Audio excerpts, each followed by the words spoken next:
Hello guys, അപ്പോൾ എൻ്റെ കയ്യിലിരിക്കുന്ന ഈ ചെടി എല്ലാവർക്കും സുപരിചിതമാണ്. നമ്മുടെ സി പ്ലാന്റ് ആണ്. സി പ്ലാന്റ് പലയിടത്തും തഴച്ച് വളർന്ന് നിൽക്കുന്നത് ഞാൻ കണ്ടിട്ടുണ്ട്. പക്ഷേ ആദ്യമായിട്ടാണ് ഈ സി പ്ലാന്റിൻ്റെ ഫ്ലവർ അല്ലെങ്കിൽ ഫ്രൂട്ട് ഞാൻ കാണുന്നത്.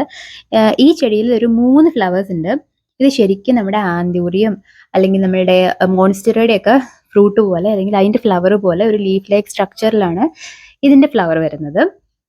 കാണാൻ വലിയ ഭംഗിയൊന്നുമില്ല. പക്ഷേ ഇതിങ്ങനെ സീഡ്സ് ആയി കിട്ടുമെന്ന് ചോദിച്ചാൽ അതുമില്ല. കാരണം വളരെ റെയർ ആയിട്ടുള്ളൊരു കാര്യമാണ് ഇതിങ്ങനെ സീഡ്സ് ഉൽപ്പാദിപ്പിക്കുക എന്ന് പറയുന്നത്. ആ സീഡ്സ് ജെർമിനേറ്റ് ചെയ്യാനുള്ള ചാൻസും ഭയങ്കര കുറവാണ്. പക്ഷേ ഇതൊരു റെയർ ആയിട്ടുള്ളൊരു കാര്യമായപ്പോൾ ഷെയർ ചെയ്യണമെന്ന് എനിക്ക് തോന്നി. ഇത് ആരെങ്കിലും കണ്ടിട്ടുണ്ടെങ്കിൽ അല്ല ആരുടെയെങ്കിലും വീട്ടിൽ നിൽക്കുന്ന പ്ലാന്റ് ഇതുപോലെ ഉണ്ടായിട്ടുണ്ടെങ്കിൽ തീർച്ചയായിട്ടും അത് കമൻറ്റിലൂടെ അറിയിക്കാൻ മറക്കരുത്. അപ്പോൾ ഈ സീഡ് ഒന്ന് മെച്ചുറായി കിട്ടിയാൽ ജെർമിനേറ്റ് ചെയ്യാൻ ഞാൻ ഉറപ്പായിട്ടും ട്രൈ ചെയ്യുന്നതായിരിക്കും. അതിൻ്റെ ഫീഡ്ബാക്ക് ഞാൻ ഉടനെ അറിയിക്കുന്നതായിരിക്കും. അപ്പോൾ ബൈ ഫ്രം ഇവിടുത്തെ വിശേഷിക്കാൻ.